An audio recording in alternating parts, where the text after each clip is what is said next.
Hey, ich bin Anna, willkommen zum Oktober-Update. Fangen wir mal mit dem an, mit dem wir aufgehört haben, mit der Murderous Ghost Session. Ich habe daraus ein Best-of geschnitten. Und als ich daran so saß, habe ich mir überlegt, schade, dass ich meinem eigenen Charakter nicht so auf den Grund gegangen bin. Ich hatte das Gefühl, ich hätte noch viel mehr aus June, wie ich sie genannt habe, machen können. Da habe ich dann gedacht, wie wäre es eigentlich, wenn sie weitergespielt wird? Da gab es nur ein Problem, denn sie ist ja eigentlich gestorben. Ich sehe das ein bisschen anders. Das war auch einer der Gründe. Greift mich an. Du bist schon verletzt. Aber das Ding ist, man muss ja muss ich kurz einwenden, der Geist greift ja nicht mich an, sondern das Holo.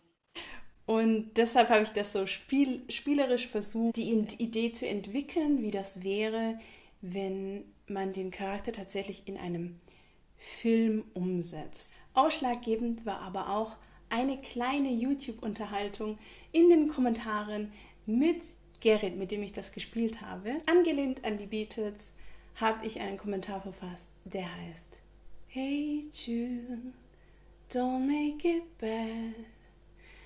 Auf den Gerrit dann geantwortet hat: Take a sad ending and make it better. Naja, und wenn man sowas hört, dann denkt man sich, ja, werde ich machen. Zumindest wenn man Anna heißt. Die Idee gebracht hat auch noch zusätzlich, aus diesem Ende noch ein schöneres zu machen. Sowas darf man nicht schreiben, wenn man mit Anna spielt, denn Anna hat sehr viele Ideen manchmal. Und das ist eine davon. Kommen wir deshalb jetzt mal zum Film.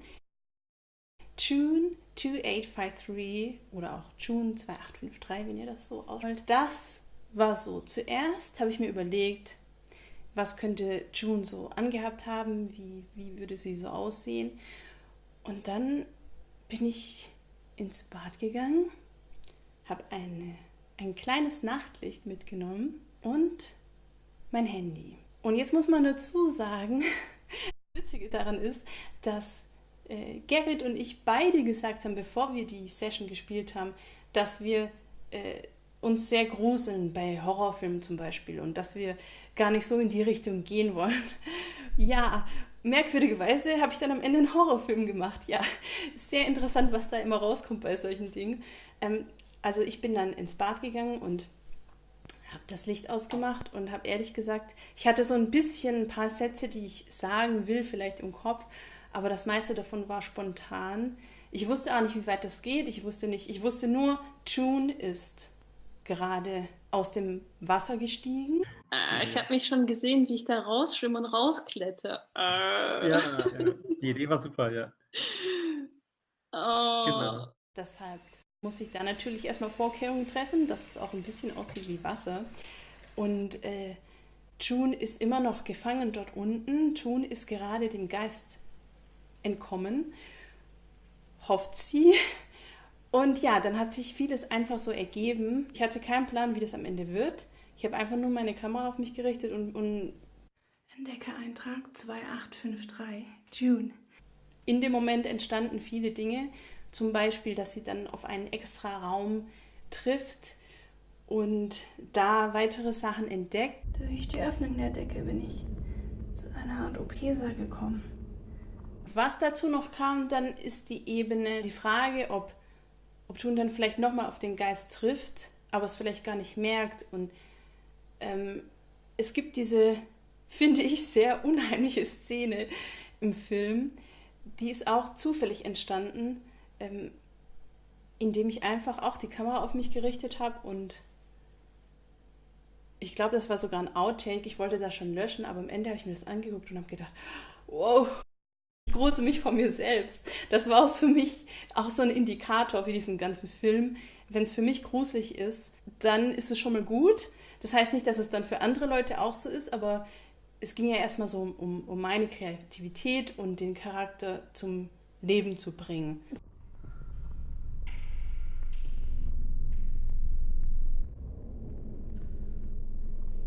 Dass dann am Ende so viele andere Leute auch noch gesagt haben, dass sie es total spannend und gruselig fanden. Das ist ein mega Bonus, mit dem ich nicht gerechnet habe und der mich total gefreut hat. Vor allem auch, dass der Entwickler selbst von Murderous Ghost gesagt hat, dass er es so scary fand. Ja, und da denkst du dir schon so, ja, gar nicht so schlecht gemacht, sage ich mal. Ja, da ist man auch ein bisschen stolz auf sich. Das motiviert einen wirklich extrem. Jeder einzelne Mensch, der sich diesen Kurzfilm angeschaut hat und mir was geschrieben hat oder den einfach nur angeschaut hat, das ist für mich echt eine Motivation. Und das hat mich so gefreut, ich kann es euch gar nicht sagen. Dazu kam, dass ich das erstmal eine Weile geheim halten musste. Und auch mir immer gedacht habe, ach, was wird der Gerrit dazu sagen? Denn er hat ja das Spiel geleitet und das ist vielleicht auch nicht so normal, dass man dann danach auf einmal einen Film hat. Und daraufhin hat er dann wieder dieses Reaction-Video gemacht. Also es war eigentlich so eine Kette an coolen Dingen, die da passiert sind. Schaut es euch auf jeden Fall an, wenn ihr es noch nicht gemacht habt. Hier noch so ein paar Fun Facts zum Film. Das Lied, was ich da gesungen habe ich aus einer Akte X-Folge. Eigentlich eine der besten Folgen, denn ich bin der größte Akte X-Fan der Welt. Nur, dass ihr es wisst. Hatte ich auch so im Kopf, dass June, obwohl es in Deutschland spielt, fand ich, dass es hatte, ich weiß auch nicht warum, es hatte einfach so einen amerikanischen Flair. Vielleicht, weil ich bei der Charaktererstellung an June Carter gedacht habe. Ja, und deshalb habe ich eben versucht, das ein bisschen zu kombinieren. Dieses Feeling und dann danach aber noch das deutsche Kinderlied. Und es gefällt mir wirklich sehr. Ich bin froh, dass ich es gemacht habe. Einfach so vor mich hingesungen in diesem dunklen, finsteren Bad. Irgendwann hatte ich dann auch, ja, hat es mich dann schon auch gegruselt und ich war froh, als ich wieder das Licht anmachen konnte. Ja, war für mich ein guter Indikator für einen Horrorfilm. So, jetzt muss ich das Licht anmachen. Achso, das Licht ist schon an. Okay, dann müsst ihr jetzt ein bisschen so, ich hoffe, das wird nicht zu dunkel. So sind die Dinge, wenn man kein Studio hat. Wir sind jetzt zurück mit ein bisschen mehr Licht. Ich hoffe, man kann mich jetzt besser sehen und dass das davor nicht so schlimm war. Kommen wir mal zum nächsten Teil. Nämlich, ich bin jetzt Mitglied in einer Community. Und zwar in der Gauntlet Community. Das ist eine internationale Gaming-Community, die sich vor allem mit Indie-Rollenspielen beschäftigt, aber auch Podcasts macht und viele Hangout-Sessions. Was diese Menschen, die dort Rollenspiel spielen und darüber reden, auszeichnet, ist für mich vor allem ihre Richtlinien. Alles, was ich gut finde und wertschätze im Rollenspiel, ist auch bei diesen Menschen so. Es ist eine sehr vielfältige Community und das gefällt mir. Ich bin wirklich sehr gespannt, wie es da weitergeht, denn für mich ist es ja so, dass ich zuerst im deutschen Bereich war und jetzt kommt noch dieser internationale dazu und das ist wirklich sehr spannend. Also wie schnell das jetzt auch gerade so für mich persönlich geht und was man da für Menschen kennenlernt. Ja, es ist einfach so schön zu sehen, wie dieses Hobby einen verbinden kann über Kontinente hinweg. Und Barry, der mir das Ganze ermöglicht hat, hallo aus Deutschland, thank you for offering me this community membership. I'm really thankful and much love. Ja, wenn ihr auch so ein Herz haben wollt, dann müsst ihr auch so tolle Dinge für mich machen. Spaß. Was ist noch passiert? Ich habe einem großen Spielemagazin einen Brief geschrieben. Wenn ihr nicht ganz mitbekommen habt, worum es da geht, geht am besten auf meinen Blog. Da könnt ihr alles nachlesen und auch, warum ich das gemacht habe. Ich wollte es nur hier mal kurz erwähnen, weil es ist ja ein Oktober-Rückblick. Es ist ein langer Brief. Lest euch ihn durch, wenn ihr euch interessiert dafür, was manche Klischees mit dieser Branche machen, wie sie negativ beeinflussen und warum es wichtig ist, sich mit diesen Dingen zu beschäftigen. Zum Beispiel, dass eben auch Frauen in dieser Branche sind und Let's Playerinnen und Streamerinnen und mit was sie so zu kämpfen haben. Und ja, das ist von meiner Seite aus einfach so der Versuch, dieser Spielefirma zu zeigen, dass es gar nicht so einfach ist und dass man mit manchen Dingen das noch erschwert. Und dass ich mir es wünschen würde, wenn ja einfach so professionell gearbeitet wird. Und ich glaube, das ist auch vollkommen okay, dass man das auch einer großen Firma sagen darf. Einfach dieses Recherchieren und was zum Journalismus dazugehört, das finde ich sehr wichtig, dass man da sich eigene Dinge überlegt und nicht von jemand anderes einfach die Sachen nimmt. Ja, das habe ich so gelernt in der Uni und ich glaube, das ist allgemein bekannt. Ich hoffe, dass diese Spielefirma das einfach als Chance sieht, als Chance, was dazu zu lernen und eben manche Dinge nicht mehr zu machen. So. Da das Video jetzt schon wieder bestimmt weiß ich nicht, wie viele Minuten geht, will ich mich lieber auf die anderen Sachen konzentrieren. Als das so aufgekommen ist, habe ich gerade mein neues Video gepostet über Diversität und Akzeptanz. Und ich möchte auch nochmal hier die Zeit nutzen, um euch zu sagen, vielen Dank für alle, die sich das Video angeschaut haben. Es ist ein langes Video, aber trotzdem, ihr mögt das anscheinend. Ihr fandet das anscheinend sehr cool, dass das so aufbereitet wurde, dass das jetzt auch nicht so kurz ein 2-Minuten-Video wird, in dem kurz irgendwelche Schlagworte fallen und dann tschüss, sondern ja, es ist schön einfach zu sehen, dass ihr das wertschätzt, dass ich mir da so Gedanken mache und versuche, das auf eine diplomatische Art und Weise rüberzubringen und einfach so, was da mein Anliegen ist. Es ist sehr schön, dass ihr das seht und vielen Dank für euer Feedback. Morgen, für euch ist das dann Vergangenheits-Anna, werde ich den Artikel veröffentlichen zu Ethik und Games. Deshalb kann ich da noch nicht jetzt so viel sagen, wie das aufgenommen wurde.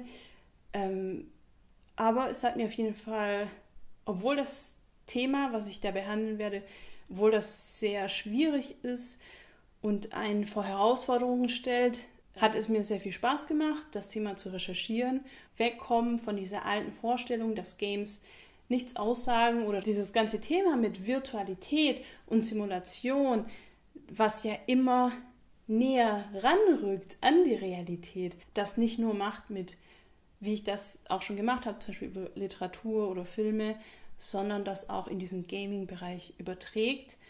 Denn ich glaube, diese Fragen sind auch Fragen, die euch betreffen, zumindest wenn ihr manchmal Spiele spielt oder eben ja das so ganz im kulturellen Bereich mitbekommt. Ich finde es selbst auch jedes Mal sehr aufklärend, solche Artikel zu lesen von anderen Menschen. Jetzt habe ich es mal gemacht, bin ich über jeden Support, freue ich mich, bin ich dankbar, denn da saß ich echt auch wieder viele Stunden dran. Macht ja auch Spaß, nur ja, das ist eben das, wovon ich vorhin gesprochen habe, dieser Professionalismus, dieses Recherchieren, dieses Gedankenmachen, da gehört eben Zeit dazu und am Ende hat man dann ja einfach ein Produkt, bei dem man sagen kann, hey, ich habe mir da wirklich viele Fragen gestellt und wirklich viele Gedanken gemacht und es ging weder um Clickbait noch um irgendwas anderes, sondern einfach nur sich mit diesem Thema, so gut man das in dem Moment kann, zu beschäftigen. Ja, ihr fragt euch bestimmt, warum ist das alles so dunkel? Das Ding ist, ich habe hier Freiraum um mich herum, ich kann nirgendwo eine Lampe aufbauen. Hier ist echt nirgendwo die Möglichkeit, auch nicht von weiter weg. Ich habe das schon probiert. Ich habe das Gefühl, jedes Video ist was Neues. Also es ist der Ton, dann ist es das Bild, jetzt ist es das Licht. Irgendwann werden wir dann ankommen an dem Punkt, an dem ich einfach nur dastehe. Und alles ist toll und alles ist geregelt und alles ist schön. Jetzt ist es noch nicht so, aber ich weiß ja, dass ihr sehr geduldig seid und mir das verzeiht und dass es ja um das Video an sich geht. Außerdem, jetzt ist auch November, jetzt wird sowieso ein bisschen dunkler, das passt dann automatisch dazu. Fehlt nur noch so die Laterne. Kommen wir zu dem Teil, den ich euch schon die ganze Zeit verraten will. den ganzen Oktober über, das habe ich auch noch zusätzlich gemacht, den ganzen Oktober über habe ich an diesem Projekt gearbeitet. Ich werde einen neuen Kurzfilm rausbringen und der Titel ist My Name is Agnes. Im Gegensatz zu June gibt es dafür auch ein Skript, was ich geschrieben habe jetzt über den Oktober. Das ist noch nicht ganz fertig, aber fast fertig. Manches werde ich vielleicht auch ein bisschen spontan noch einbauen, je nachdem. Ja, aber ich habe mich viel jetzt damit beschäftigt, wie ich das umsetzen werde. Ja, ich würde am liebsten alles schon ausplaudern, aber so ein bisschen muss ja auch noch bleiben für euch als Spannung. Ich habe auch überlegt, ob ich überhaupt was sagen soll, und dann dachte ich so, ach, die Leute wollen ja auch wissen, was abgeht. Gerade ihr jetzt, wenn ihr auch diesen Channel abonniert habt, dann habt ihr das Recht darauf. Dann wollt ihr das bestimmt einfach wissen. Und auch die Leute, die mir sonst auf anderen Kanälen, sage ich mal, folgen, interessiert das vielleicht. Was gibt es darüber zu sagen? Was darf ich sagen? Ich kann dazu sagen, dass es wieder in den Pen-and-Paper-Bereich gehen soll. Nur diesmal ist es umgedreht. Das ist ein Charakter, den ich spielen möchte. Wer weiß, was im nächsten Monat passiert. Auf jeden Fall, ja. Und ein zweiter Punkt, den ich euch sagen kann, ist, dass ich das nicht allein machen werde. Ja, das hat wiederum was mit der Gauntlet-Community zu tun. Wie sage ich euch das jetzt, ohne zu viel zu verraten? Auf jeden Fall hat es was damit zu tun. Ich werde es nicht allein machen. Und es gibt jetzt schon ein Making-of zu dem Film über die ganzen Vorbereitungen. Das geht, glaube ich, jetzt schon 25 Minuten. Da muss ich auch mal noch schauen, was ich da schneide. Auf jeden Fall, das ist das, was auch im Oktober jetzt noch abgelaufen ist, ohne dass das jemand mitbekommen hat. Oft, wenn ich solche Sachen habe, solche Ideen, dann würde ich es am liebsten allen erzählen. Aber wie gesagt, manchmal, was heißt, ist es immer gut, wenn man erstmal die Sachen umsetzt und dann kann man drüber reden. Und dann ist auch nicht dieser Druck so da, wie wenn ich euch jetzt alles erzählen würde, punktgenau, was ich vorhabe, und danach wird es doch anders oder ich kann so diesen Druck nicht erfüllen. Deshalb, das lassen wir lieber. Aber ihr wisst ja jetzt schon mal so ein bisschen was darüber. Und vielleicht werde ich jetzt auch gleich noch ganz kurz sowas wie einen Teaser einbauen.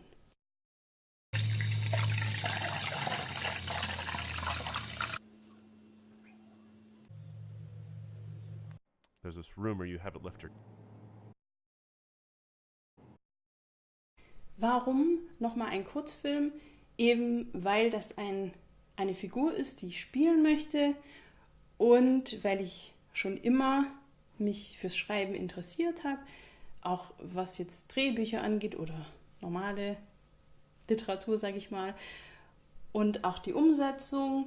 Das ist für mich, man kann da so viel vereinen, so viel Kreativität vereinen, und Film, alles was mit Film zu tun hat, hat mich sowieso schon immer interessiert, ob das jetzt hier vor der Kamera ist oder hinter der Kamera, wie man Dinge umsetzt, wie man Dinge spannend oder ästhetisch oder total unästhetisch macht. Auf jeden Fall kreativ. Wann ist das geplant? Wann bekommt ihr das zu sehen? Ich will mir auch da jetzt keinen Druck machen, aber sagen wir einfach mal bald. Wer so die letzten Sessions, vielleicht so die Best-of von mir gesehen hat, weiß, dass das ziemlich lustig war. Jetzt habe ich einen Horrorfilm gedreht. Mal schauen, was dann My Name is Agnes wird. Aber ich hoffe, dass es euch gefallen wird. So, ich könnte jetzt noch, bestimmt habe ich wieder viele Sachen vergessen, aber die Pflicht ruft. Ich muss jetzt schon wieder weitermachen. Es steht schon das nächste Projekt an. Das sage ich euch dann im nächsten Rückblicksvideo. Genau. Und bis dahin vielen Dank, dass ihr bis zum Ende zugehört habt. Vielen Dank, dass ihr da seid. Danke, dass ihr mich so nehmt, wie ich bin. Und ja, draußen ist kalt. Packt euch ein. Macht euch was Schönes zu trinken und bis zum nächsten Mal. Ja, ich wusste, ich habe was vergessen.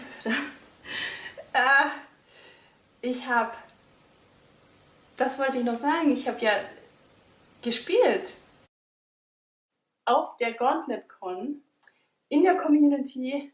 Das war meine zweite Runde als Spielerin überhaupt, meine zweite Online-Runde und meine erste Runde auf Englisch.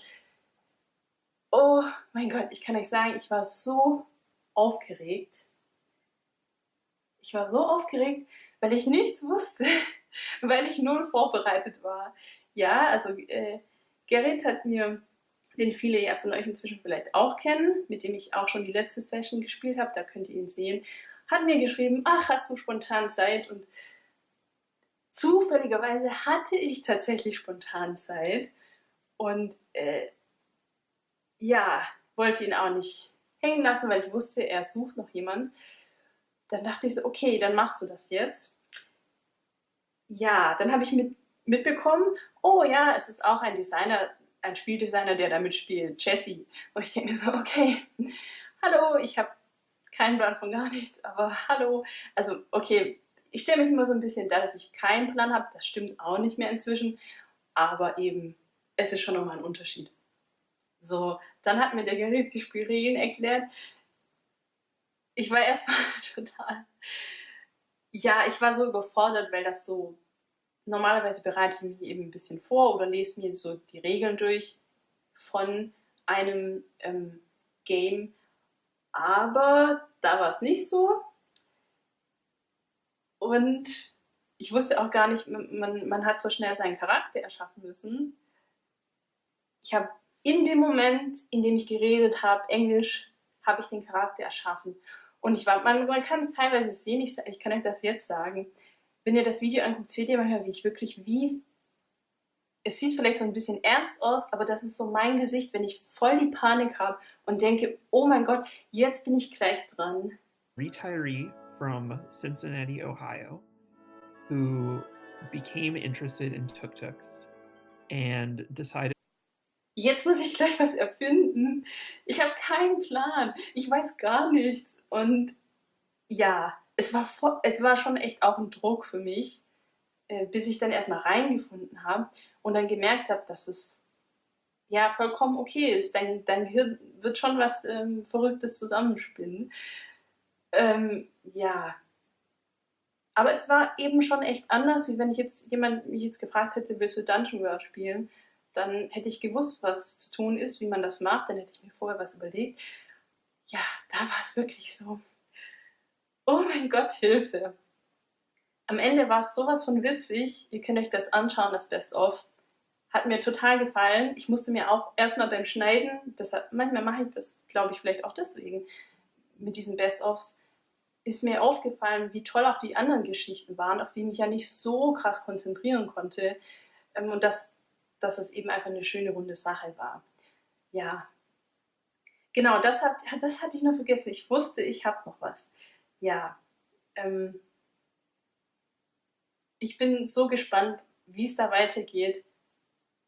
Auch im internationalen Bereich. Und ja, ich freue mich einfach, dass ich auch so ein bisschen meine innere Angst überwunden habe, dass ich einfach gedacht habe, okay, Anna, du machst das jetzt. Und am Ende hat sich dann als total schön rausgestellt. Deshalb so jetzt noch am Ende, traut euch Dinge zu, auch wenn sie am Anfang vielleicht euch einschüchtern oder ihr denkt, werde ich das schaffen? Ich hätte nie gedacht, dass ich vor ein paar Monaten, dass ich hier stehen werde, in einem wahrscheinlich dunklen Raum inzwischen und zu euch sprechen werde. Das hätte ich nie gedacht. Also traut euch einfach auch was zu. Das ist so mein Schlussfazit. Ich finde, das ist ein schönes Fazit. Ciao.